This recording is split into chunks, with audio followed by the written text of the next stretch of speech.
First ever factory outlet Mukunda jewellery KPHB Kothapet Khammam Somajiguda Hanamkonda.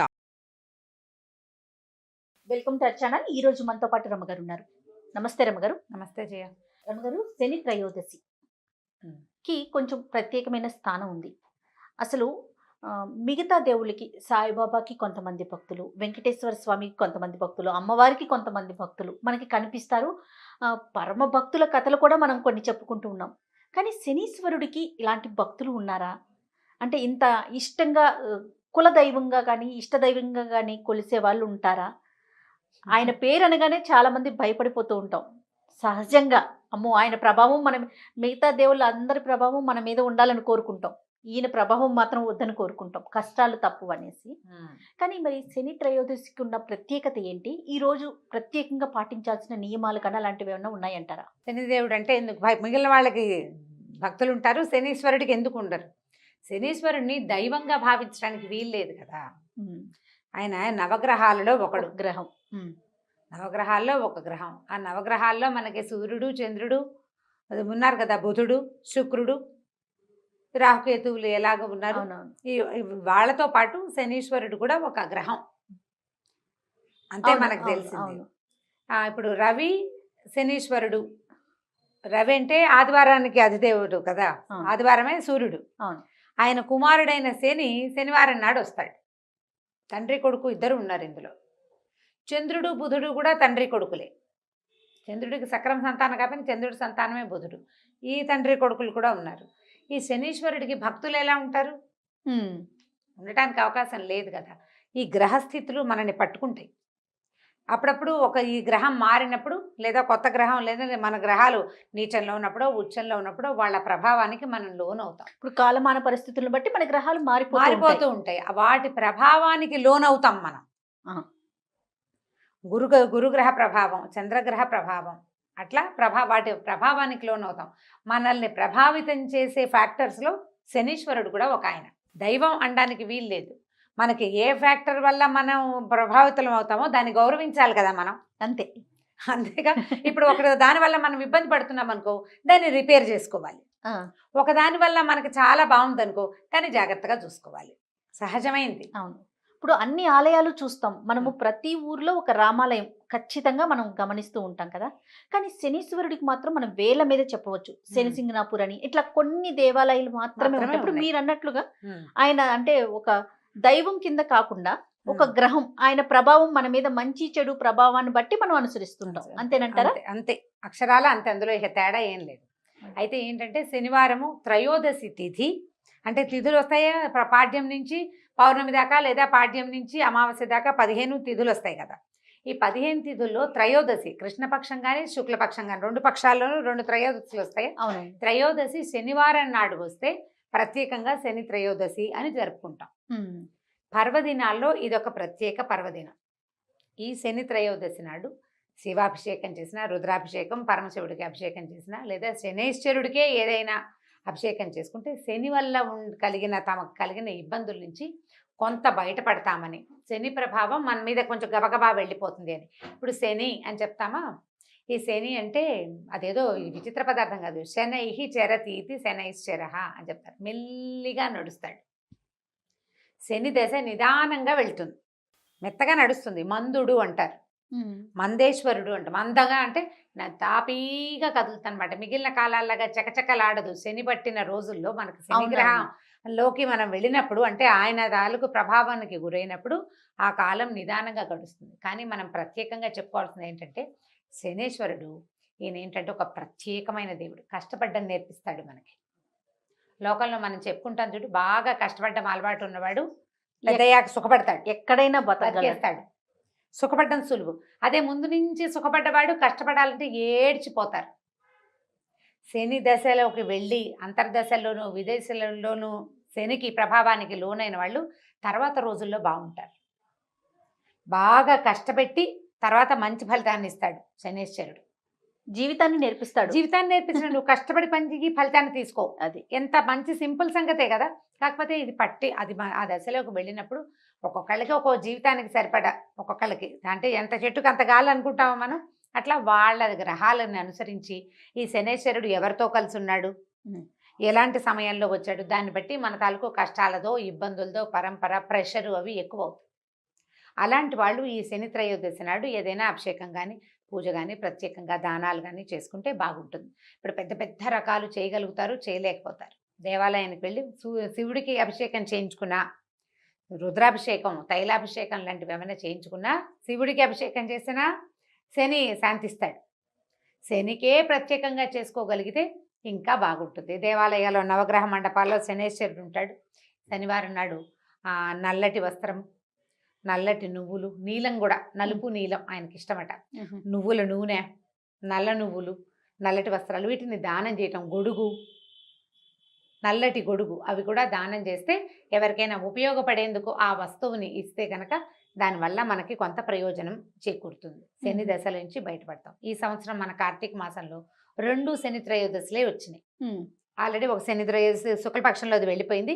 కృష్ణపక్ష శని త్రయోదశి నెల కూడా చివరికి వచ్చేస్తోంది కదా. అవునండి. ఈ నెలకాలం అంతా అంటే ఈ త్రయోదశికి ముందు దాదాపుగా 27 రోజులు అయిపోయినాయి కదా. ఏమీ చేసుకోలేకపోయిన వాళ్ళు కూడా శని త్రయోదశి నాడు గనక ఆ శివాలయానికి వెళ్ళి కాస్త రుద్రాభిషేకం లాంటివి ఏమైనా చేయించుకుని, శనికి కూడా మనకి ఏదైనా అవసరం ఉంటే ప్రత్యేకంగా చేయించుకుంటే శనేశ్వరుని సమస్య తగ్గుతుంది. మనకి ఈ కార్తీకంలో ఈ రుద్రాభిషేకం, శివాలయ దర్శనము, శివాలయంలో ప్రాంగణంలో దీపం వెలిగించిన ఫలితం ఇవన్నీ దక్కుతాయి. చివరి రోజుల్లో అయినా కూడా ఆఖరి రోజునైనా మనం దాన్ని యూటిలైజ్ చేసుకోవచ్చు. మంచి పద్ధతి. అయితే ఈ శనేశ్వరుడి సంగతి నీకు డౌట్లు ఉన్నాయి ఇంకా? అదే అసలు ఈయన పుట్టుక, ఈయన క్యారెక్టర్ అంటే ఈయన మనస్తత్వం ఏంటి, వాటి గురించి తెలుసుకోవాలని ఒక ఆసక్తి రమ్మగారు. 2 చాలా సింపుల్ కథ ఇది. సూర్యుడికి సౌమ్యాదేవి అని భార్య ఉండేది. ఆయన సూర్యుడు ప్రచండమైన వేడిమి కలిగిన వాడు కదా. ఆవిడకి ఎప్పటికీ 2 పిల్లలు కలిగారు, యముడు యమి లేదా యముడు యమున, 2 సంతానం ఉన్నారు. ఈ సౌమ్య ఆవిడ భరించలేకపోయేది ఈ వేడిని. ఎప్పుడు కాలుతూనే ఉండేవాడు నిరంతరం. సూర్యుడు ఏంది నిత్యం అగ్నిగోళం కదా ఆయన. ఆవిడ వేడిని భరించలేక ఎక్కడికైనా వెళ్ళిపోయి సేద తీరాలనుకుంది. ఏం చేసిందట, తన ఛాయ, తన నీడని తీసి, నీడని నా బదులు భర్తతోటి ఉండమని నీడని అక్కడ పెట్టి ఆవిడ వెళ్ళిపోయింది సౌమ్యాదేవి. వెళ్ళిపోయి ఏంటంటే ఆవిడ వేడిని భరించలేక సముద్ర తీరంలో విహరిస్తూ ఉండిపోయింది అనమాట. ఈ ఛాయాదేవి ఇక్కడ ఉండిపోయింది. ఈ ఛాయకి కూడా క్రమంగా సంతానం కలిగారు. ఈ మన శని తపతి ఒక కూతురు కొడుకు కలిగారు. అయితే ఈవిడ ఏం చేసేది, ఏదైనా ఒక సందర్భం వస్తే తన పిల్లల్ని ముద్దుగా చూసుకుని పెద్ద కొడుకుని ఓ దెబ్బేస్తుండేది. ఏముండి కేకలేసేసరికల్లా ఆయన దుఃఖిస్తూ చిన్నపిల్లాడు అప్పటికి తండ్రికి చెప్పాడు సూర్యుడికి, ఇవి నన్ను కేకలేస్తున్నాను, ఎందుకు నువ్వు ఇట్లా తేడాగా ప్రవర్తిస్తావు, ఎందుకు ఇట్లా ప్రవర్తిస్తున్నావు, పెద్ద పిల్లాడిని ఇట్లా అంటున్నావని ఆయన తీక్షణంగా చూసేసరికల్లా ఆవిడ బెదిరింది. భయపడేసరికల్లా ఆయనకి ఇది బెదురుతోంది, ఎందుకు ఈమె బెదురుతోంది అని ఒక దృష్టి ఆమె మీద సరిగ్గా సారించేసరికి ఈమె సౌమ్య కాదు అని తెలిసిపోయింది. ఆయన ఛాయాదేవని తెలిసిపోయింది. దాంతో ఈయన ఏం చేశాడు, సౌమ్య ఎక్కడుందో చూసుకుని ఆవిడ ఒక గుర్రం రూపంలో సంచరిస్తుంటే అక్కడికి వెళ్ళి ఆమెను శాంతింపజేసి నీతో చల్లగా ఉంటానని ప్రామిస్ చేసి అప్పుడు ఈయన కూడా గుర్రం రూపంలో వెళ్ళాడట అక్కడికి. అశ్విని దేవతలు కలిగారు, గుర్రం ముఖాలు ఉన్నవాళ్ళు, దేవ వైద్యులు అని చెప్తారు వాళ్ళని. ఇప్పుడు ఇక్కడ సౌమ్య ఛాయాదేవికి కలిగిన సంతానమే ఈ శనేశ్వరుడు. అతను స్పీడ్గా నడిచేవాడు కాదు, నిదానంగా ఉండేవాడు.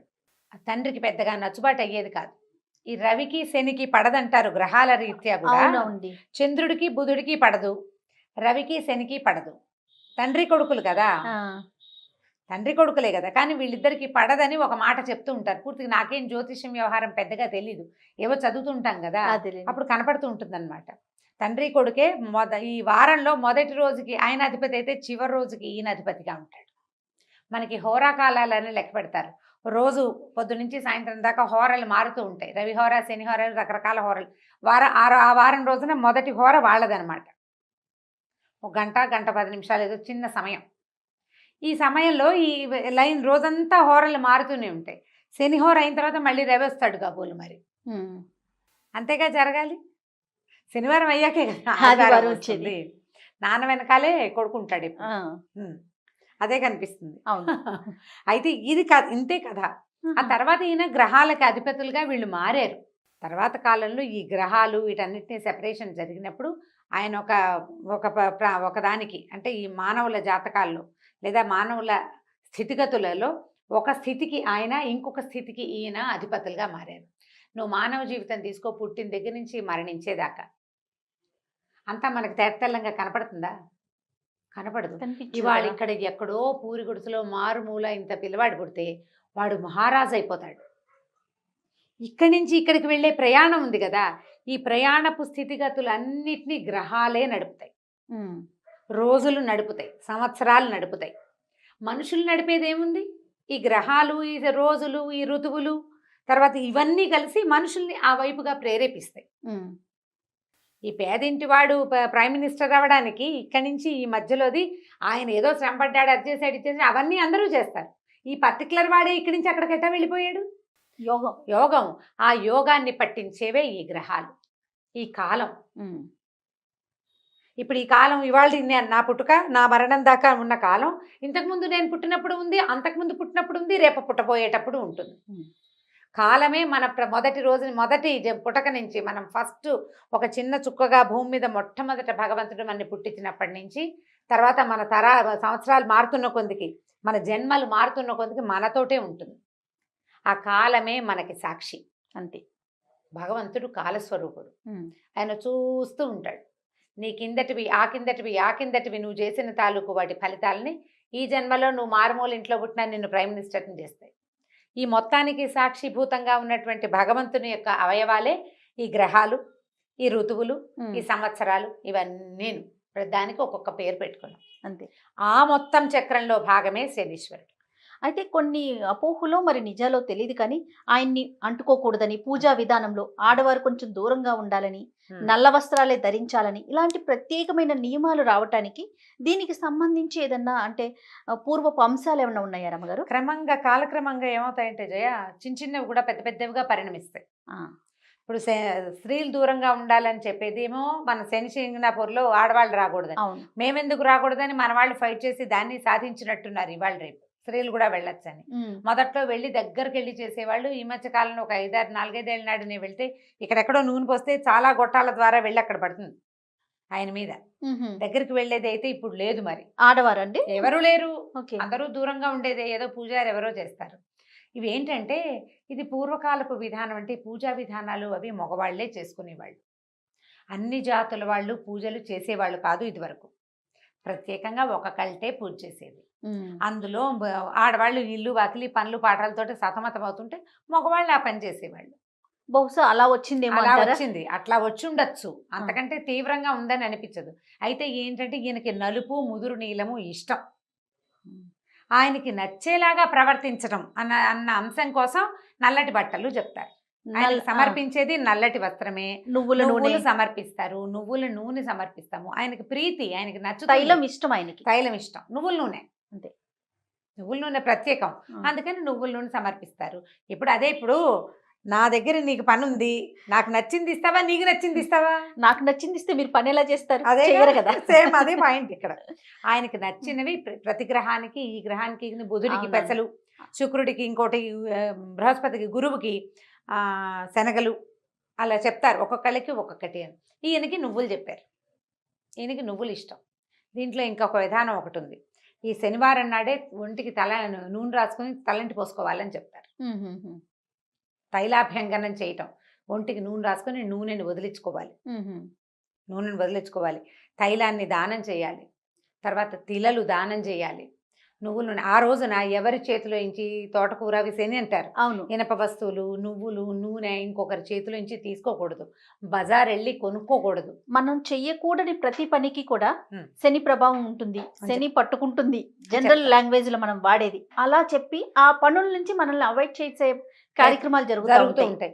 ఎందుకంటే నువ్వు కష్టపడాల్సి వస్తావు, నువ్వు కష్టపడతావు. ఆయన పని చేయిస్తాడు నీతోటి. అంతే. నువ్వు ఎక్కువ శ్రమతోటి తక్కువ ఫలితం ఇస్తాడు. నువ్వు శ్రమ పెంచిన కొందికి ఫలితం కనిపిస్తుంది. నువ్వు ఇంత కష్టపడతావు కాబట్టి వద్దంటారు. కష్టాలు ఎక్కువ అవుతాయని. నిజానికి శని చెడ్డవాడని అనడానికి వీల్లేదు. కష్టే ఫలి అనేది నీకు నేర్పిస్తాడు. ఆయన వెళ్తూ మంచి చేసి వెళ్తాడు. అవునంట. నీకు కష్టపడ్డాన్ని నేర్పిస్తే ఉత్తరోత్తర నువ్వు హాయిగా ఉంటావు. ప్రతి జీవి మీద ఆయన ప్రభావం ఉంటుందని ఉంటుంది. వింటాం కదా రమ్మగారు. ఉంటుంది. ప్రతి జీవి మీద ఆయన ప్రభావం ఉంటుంది.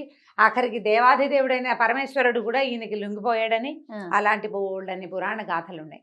ప్రధానమైంది శనివారం నాడు తైలాభ్యంగనం ప్రాక్టీస్లో పెట్టుకోవాలి ఎవరైనా. దానివల్ల 2 బెనిఫిట్స్ చెప్దాం చూడు. ఇప్పుడు శనికి ప్రభావము అవన్నీ నువ్వు లోన్ అవ్వవు, నీకు లేవు అవేవి. నూనె రాసుకొని స్నానం చేయటం వల్ల ఫ్రెష్గా అవుతావు. రిఫ్రెష్ ఇంట్లో నుంచి బద్ధకం తగ్గుతుంది. కొవ్వు అక్కడక్కడ ప్యాక్ చేయబడి ఉన్నది మూవ్ అవుతుంది. నువ్వు అలవాటుగా చేస్తావు, శుభ్రంగా ఉంటావు, ఆరోగ్యానికి మంచిది. ఇది మంచిదే కదా. ఆరోగ్యమే మహాభాగ్యం మహాభాగ్యం. ఇవాళ రోజుల్లో. అవును. కాబట్టి తైలాభ్యంగనం శనివారం నాడు నెత్తికి నూనె పెట్టుకోవటం, చెవిలో కొంచెం నూనె వేసుకోవటం, చిన్నపిల్లలకి ముక్కులో చెవిలో కూడా నూనె వేయటం. మరి చంటి బిడ్డలకి డాక్టర్లు వద్దంటే మానేయండి, కానీ కాస్త పెద్దవాళ్ళకి వేయచ్చు, పర్వాలేదు. చక్కగా బాగా నువ్వుల నూనె ఒంటి కంటేలాగా మద్దం చేసుకోవటం, సున్నిపిండి పెట్టి చక్కగా దాన్ని వదిలించుకోవటం. బాగా నలుగు పెడితే చర్మం కాంతి దేరుతుంది. దానివల్ల మీకు ఉత్సాహం వస్తుంది, మంచి నిద్ర పడుతుంది. మర్నాడు ద్విగుణీకృత ఉత్సాహంతో పనిచేస్తారు మీరు. మర్నాడు రవి కదా వచ్చేది, రవి నాటికి స్పీడ్గా ఉంటారు, పని చేయడానికి సిద్ధంగా ఉంటారు. అందుకని ఈ శనివారం నాడు ఇది చేసుకోవాలి. ఇవి మంచి పనులు. ఈ రోజున గనక మనం శని త్రయోదశి నాడు గనక ఏ చిన్న దైవ కార్యక్రమం చేసినా అది ద్విగుణీకృతమైన ఫలితాన్ని ఇస్తుందని చెప్తారు. కొన్ని వస్తువులు కొనుక్కోకూడదు అని పెద్దవాళ్ళు చెప్తే ఎందుకు అని అనకుండా మానేస్తే సరిపోతుంది. ఇవి చేయను అయినా అని చెప్పారు, ఎందుకు అని అడద్దు, చేసేయండి. చేసేస్తే వచ్చే మంచి ఏదైనా వస్తుంది, లేకపోతే పనైనా అవుతుంది కదా, కనీసం పనైనా అవుతుందిగా. కాబట్టి చేసుకోవచ్చు. ఈ శని త్రయోదశి ఇంకొక ఉంది కదా ఈ నెలలో, కార్తీక మాసము, శని త్రయోదశి, శనివారము త్రయోదశి విశేషమైనది. కాబట్టి ఆ ఒక్క రోజైనా ఈ నెలంతా వెళ్ళలేకపోయినా శివాలయ దర్శనం తప్పనిసరిగా చేయండి. మనకి శని దశ ఉన్నా లేకపోయినా కూడా శివాలయ దర్శనం చేయటము, రుద్రాభిషేకం చేసుకోగలిగితే చేసుకోవటం, లేకపోతే కనీసం స్వామిని దర్శించి తీర్థప్రసాదం స్వీకరించుకోవటం, విభూది తీసుకోవటము, దేవాలయంలో ఒక దీపారాధన చేయటం. దానివల్ల ఏవైనా గ్రహదోషాలు ఉంటే అవి సమసిపోతాయి. శివానుగ్రహం, అఖండమైన ఐశ్వర్యము లభిస్తుంది. శివాలయ దర్శనం అత్యద్భుతమైనది త్రయోదశి నాడు. తప్పకుండా రమ్మగారు. అయితే ఈ శనీశ్వరుని గురించి మరిన్ని పురాణ కథలు ఉన్నాయని ఇప్పుడు ఇంతకు ముందే చెప్పారు మీరు. రాబోయే వీడియోస్లో 1-2 మనం ప్రెజెంట్ చేద్దామండి. నమస్తే రమ్మగారు. నమస్తే. ఇక ఈ వీడియో కనుక మీకు నచ్చినట్లయితే లైక్ చేయండి, షేర్ చేయండి. మరిన్ని వీడియోస్ కోసం మా ఛానల్ని సబ్స్క్రైబ్ చేసుకోండి.